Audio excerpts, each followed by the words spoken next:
Rasul Shallallahu Alaihi Wasallam mengatakan, balighu anni walau ayat, sampaikan dari aku walaupun satu.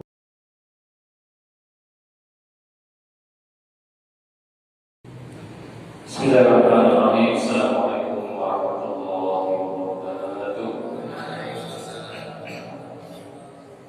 Alhamdulillahirabbil alamin, wassalatu wassalamu ala asyrofil anbiya'i wal mursalin, sayyidina wa habibina wa syafi'ina maulana Muhammadin sayyidil mursalin wa ala alihi wa sahbihi ajma'in. Rabbi shrah li sadri wa yassir li amri wahlul 'uqdatam min lisani yafqahu qawli. Allahumma inna nas'aluka ilman nafi'an wa rizqan thayyiban wa 'amalan mutaqabbala bi rahmatika ya arhamar rahimin. Ma'asyiral muslimin wal muslimat, Bapak Ibu jemaah salat maghrib di Masjid Al-Ikhlas yang bertahan selalu dalam ibadah kepada Allah Subhanahu wa taala. Alhamdulillah, pada malam hari ini kita bertemu kembali melanjutkan pembacaan kitab fikih kita Matan Taqrib Al-Matnul Ghaya wal Taqrib yang ditulis oleh Imam Abu Sufyan rahimahullah rahmatan wasi'ah.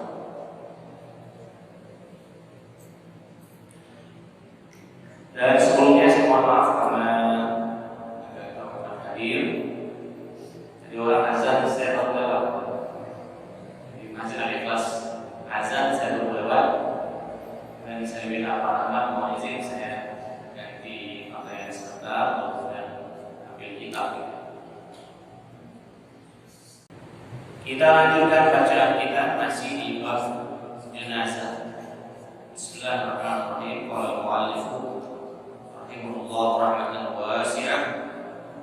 Setelah kita bahas tentang mengkafani yang terakhir, jenazah perempuan dikafani dengan 5 kain. Tapi ini hukumnya sunnah, bukan wajib. Jadi kalau seandainya cuma ada 4 kain, sah hukumnya. Kalau ada cuma 3 kain, apa hukumnya sah juga. Jadi sunnah itu kesempurnaan.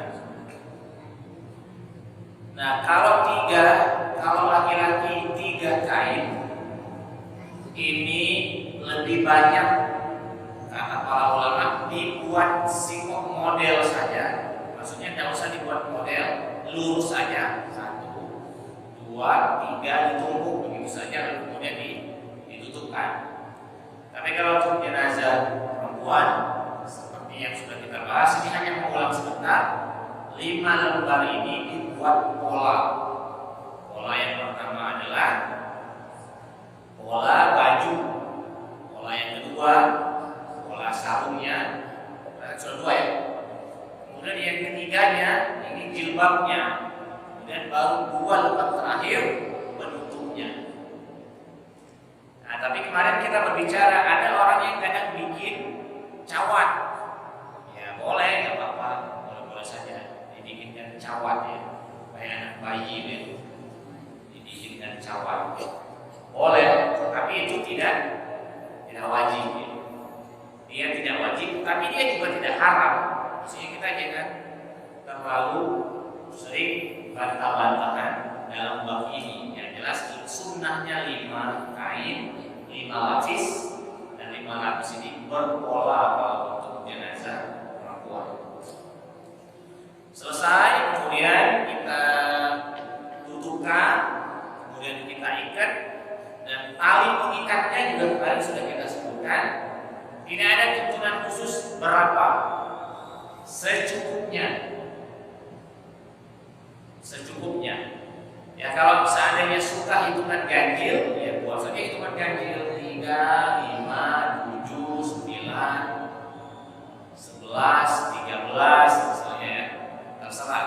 Tetapi sebenarnya tujuan utama dari diikatnya jenazah itu supaya kain jenazah ini tidak terbongkar lagi, itu tujuan utamanya. Dan kemarin kita sudah berbicara, kalau seandainya jenazah itu dekat rumah, kuburan itu dekat rumah, Maka jenazah itu sebenarnya tidak terlalu butuh diikat. Jadi cukup kain itu diputar-putar gitu kan, kemudian diangkat, misalnya dia bawa kuburannya di belakang rumahnya, bawa saja di belakang rumahnya langsung ditanam. Karena pengikat jenazah ini juga kalau seandainya sudah sampai di kuburan, itu juga nanti akan dilepas ikatannya. Kalau tidak dilepas gimana? Sebenarnya sah-sah juga tidak dilepas. Cuma tradisinya yang turun temurun sampai ke kita ini adalah dilepas. Nah, kalau ada keyakinan berlebihan tidak dilepas bisa membuat jenazah sengsara, saya kira agak berlebihan. Apalagi sampai saya ada keyakinan kalau tidak dilepas talinya, ini jenazah gantung, kan? Nah, itu juga saya kira agak berlebihan juga. Gantung. Insya Allah banyak yang ingatnya, karena orang yang kuburan itu banyak. Bahkan kadang-kadang kita yang berada di kuburan ini hanya mendengarkan arahan dari netizen, kan? Arahan dari masyarakat. Ini masyarakat ke sini, turunlah kita kan. Ini masyarakat ke sini, banyak yang komentar gitu. Nah ini jangan lupa tanahnya, jangan lupa ini talinya. Banyak suara-suara yang kita dengar. Insya Allah dan lupa lagi, karena banyak yang mengingat. Nah sekarang setelah dikafani dengan sempurna lengkap, kita masuk dalam sub pembahasan berikutnya yaitu sholat. Qala al-muallif, penulis kitab ini menuliskan, Allah rahmatan wasi'ah. Wa yukabbaru alaihi arba'at takbiratin. Saat melaksanakan sholat jenazah ini, memang yang pertama sekali ya, sholat jenazah ini seperti sholat-sholat biasanya, dia menghadap kiblat dan jenazahnya berada di depan imam. Jenazahnya berada di depan imam dan dihadapkan ke kiblat. Nah sekarang sebelum 4 takbir, di mana posisi imam? Posisi imam ini sunnahnya, sekarang sunnahnya kalau laki-laki sunnahnya di arah atas, dada ke kepala, tempat berdirinya ya, bagian atas, dada sampai ke kepala. Kalau perempuan, dia berada di pinggang bawah, pinggang ke bawah, itu posisi imam. Nah sekarang posisi jenazahnya gimana? Apakah kepalanya, kalau kita ke sana ya, apakah kepalanya di kiri imam atau kepalanya di kanan imam? Sebenarnya ini bukan hal prinsip, tetapi para ulama banyak juga yang menuliskannya. Khilafiyah di antara para ulama. Satu, sebagian ulama mengatakan posisi kepala, bukan posisi kepala. Satu, sebagian ulama mengatakan yang harus dominan itu adalah, yang harus dominan dari anggota tubuh mayit ini sebelah kanan. Yang harus dominan. Jadi kalau seandainya laki-laki dan imam berdiri di arah bagian kepala ke dada, maka kepalanya di kiri, supaya sebagian besar dari badan jenazah itu berada di sebelah kanan imam. Jadi kalau kita kaji ke sana, kalau laki-laki taruh kepalanya di sebelah kiri, supaya sebagian besar anggota badannya ada di sebelah kanan. Ini pendapat pertama. Kalau dia perempuan, karena kita berdiri pinggang ke bawah, maka kalau yang perempuan kita balik, kepalanya di sebelah kiri, nah, pokoknya saya itu sebelah kanan. Nah, kepalanya yang di sebelah kanan, kemudian sebagian badannya jadi banyak di sebelah. Pokoknya lebih lebih banyak ke sebelah kanannya. Ini pendapat yang pertama. Nah, pendapat yang kedua seperti yang kita sering saksikan di masyarakat misalnya adalah pendapat yang mengatakan bahwa posisinya selalu di sebelah kanan. Tapi ini tidak prinsip terus. Saya begini. Kalau teori ini sudah kita ketahui, maka begitu ada orang yang meletakkan jenazah, begitu jenazah sudah diletakkan di depan, maka imam saja yang menyesuaikan diri. Misalnya kepalanya sudah ada di sebelah kiri, ya apa-apa, berarti imam saat berdiri, kalau dia mayatnya laki-laki agak ke atas dada kepala, kalau dia perempuan maka berdirinya di tengah, tanpa harus diputar-putar lagi jenazah ini. Tapi kalaupun seandainya jenazah ini mau diputar dulu, putar lagi, saya kan, putar lagi, kakinya di belakang jauh, biar lama itu. Nah, jadi kadang-kadang kita memunculkan perdebatan kecil, ya, memunculkan perdebatan kecil, si kok dua saling sambut, gitu. saling sambut. Alhamdulillah yang jelas. Ya kalau saya atas nama pribadi di mana jenazah ditaruh, di situ imam menyesuaikan saja. Nah ini hal yang luput dan di kitab ini tidak disinggung. Nah barulah setelah itu yukabbar alaihi arba'at takbirat. Siapa yang menjadi imam maka dia melaksanakan sholat jenazah ini dengan 4 takbir. Sebenarnya bukan siapa yang jadi imam, siapa yang sholat jenazah. Karena sholat jenazah ini boleh dilakukan sendiri-sendiri, boleh dilakukan berjamaah, boleh dilakukan oleh laki-laki, boleh juga dilakukan oleh perempuan. Jadi sebenarnya perempuan boleh ikut sholat jenazah, cuma tidak musik di kita. Di kita tidak musik. Jadi kalau seandainya ada yang meninggal dunia, boleh ibu-ibu ikut mensolatkan. Saya di kelas, saya kemarin waktu ada yang meninggal dunia, misalnya jemaah ibu boleh berinsaf di belakang, sama seperti bapak-bapak. Nah kemudian kalau dia dikerjakan dengan berjamaah, yang qira'ul Fatihah ba'dal ula. Jadi 4 takbir tadi disitulah takbiratul ihram ya. Jadi takbir pertama itulah takbiratul ihram. Kemudian yang al-Fatihah ba'dal ula. Kemudian yang pertama adalah membaca surah al-Fatihah setelah takbir yang pertama. Allahu akbar. Baca al-Fatihah. Langsung al-Fatihah saja. Nah, pakai iftitah. Langsung al-Fatihah. Bismillahirrahmanirrahim atau a'udzubillahi minasyaitonir rajim. Bismillahirrahmanirrahim. Jadi di antara kesunahan membaca surah Al-Fatihah di dalam sholat adalah membaca ta'awuz. Jadi kita yang sudah terbiasa sholat 5 waktu, alhamdulillah ini harus dijaga benar-benar. Mulailah untuk sedikit demi sedikit membaguskan sholatnya. Di antaranya setiap kali membaca surah Al-Fatihah mulailah dengan ta'awuz. Tapi kalau jadi imam, ta'awuznya pelan.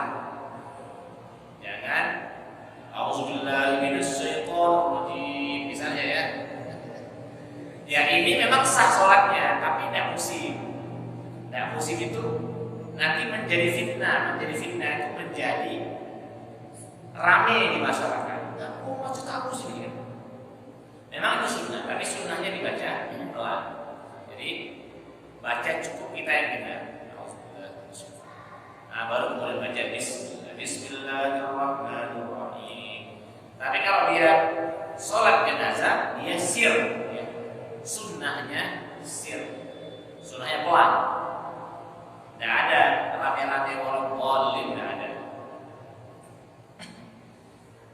Berikutnya, jadi bagusnya dimulai dengan ta'awuz. Wa yusalli 'ala Nabi sallallahu alaihi wasallam ba'da tsaniyah, dan berselawat kepada Rasul sallallahu alaihi wasallam setelah takbir yang kedua. Sekurang-kurangnya di buku ini Allahumma shalli ala Muhammad. Itu sekurang-kurangnya.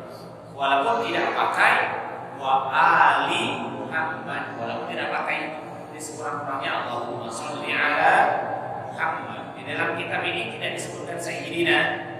Kalau ada yang mau menambahkan Allahumma shalli ala sayyidina Muhammad, boleh-boleh saja, baik di dalam sholat maupun di luar sholat. Jadi perkara mengucapkan at-taswid itu sayyid, sawwada yusawwidu taswid.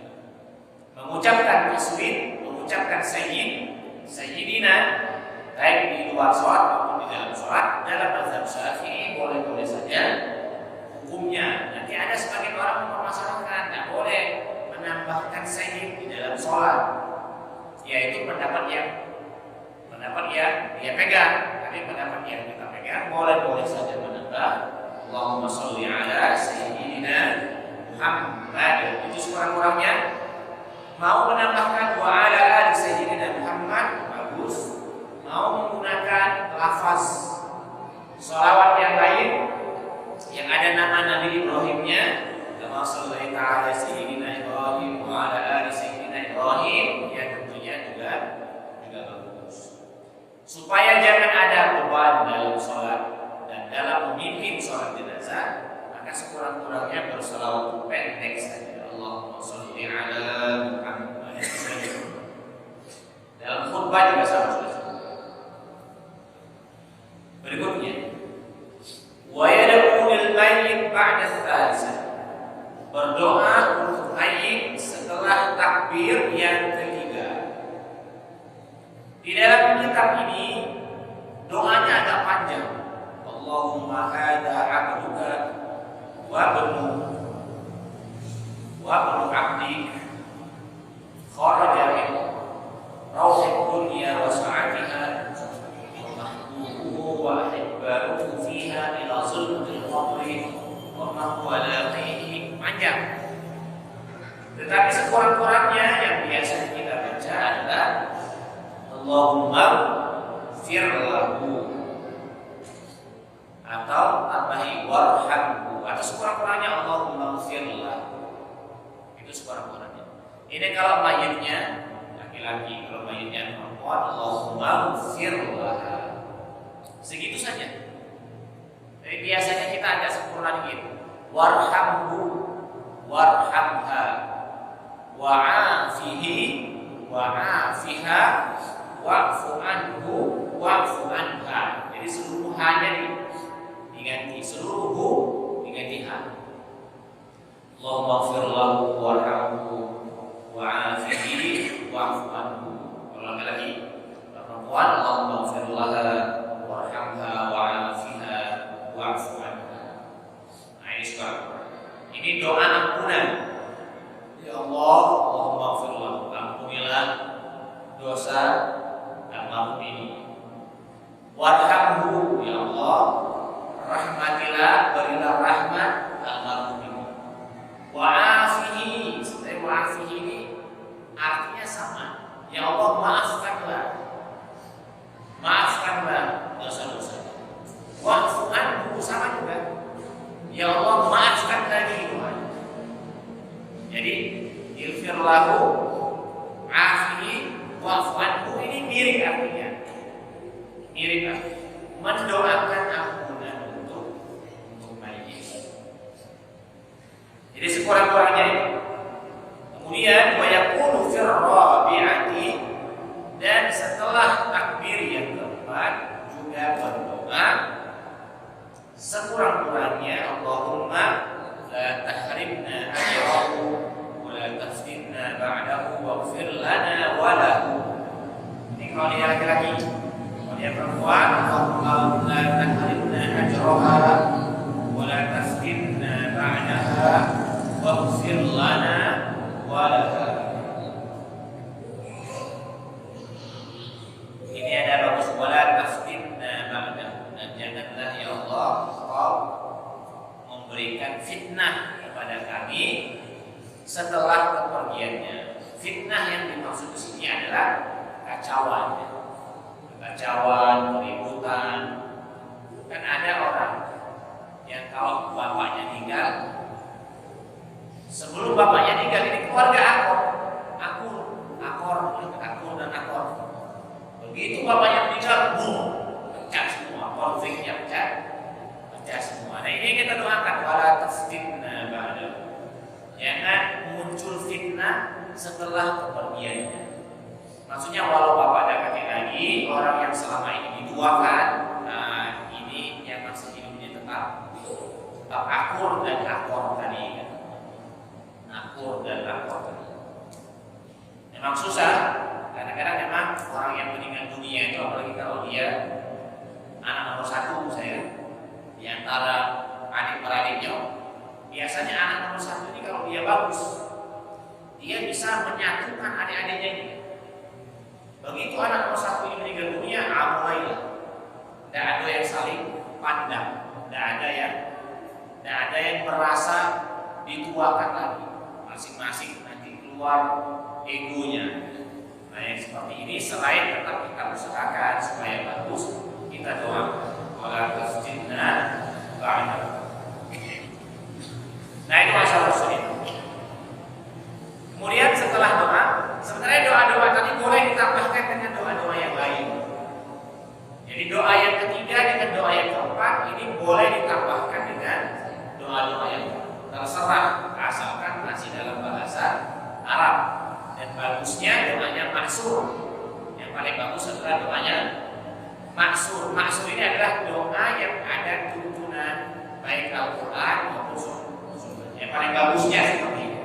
Kalau seandainya ada doa-doa yang tambahan dari para ulama, boleh saja dipakai asalkan masih dalam bahasa Arab. Karena kalau sudah bahasa Indonesia dibatal sholatnya.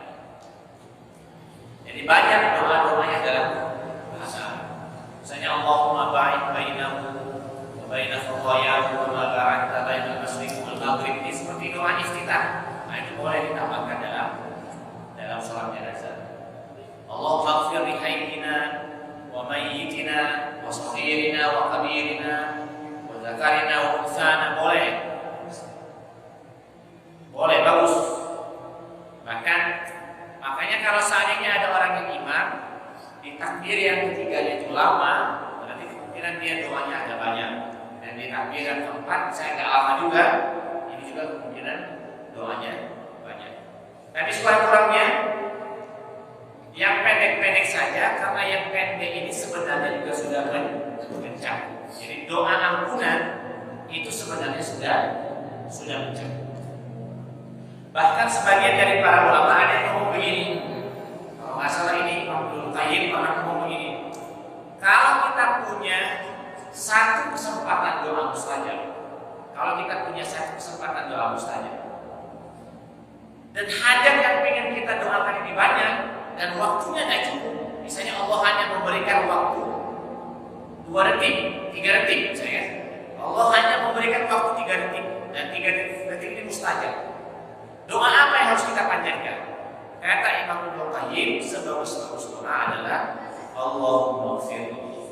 Ya Allah ampuni dosa. Karena kalau dosa ini sudah terampuni, yang lain ini insya Allah akan terbuka. Kalau kita sudah diampuni, rahmat-rahmat yang lain, anugerah-anugerah yang lain, nikmat-nikmat yang lain akan datang.